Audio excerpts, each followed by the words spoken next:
Yan, pusa oh. Paglabas namin, nandyan pala siya. Nag-aantay na mabuksan. Yan. Bakit pa lang magpapakain? Wait lang yun. Miss, malilate na kami.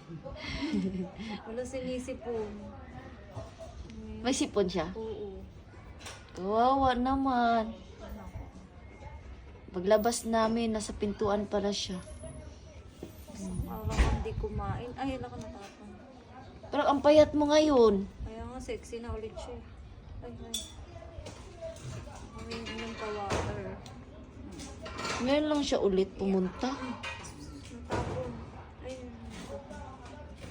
naiintindihan.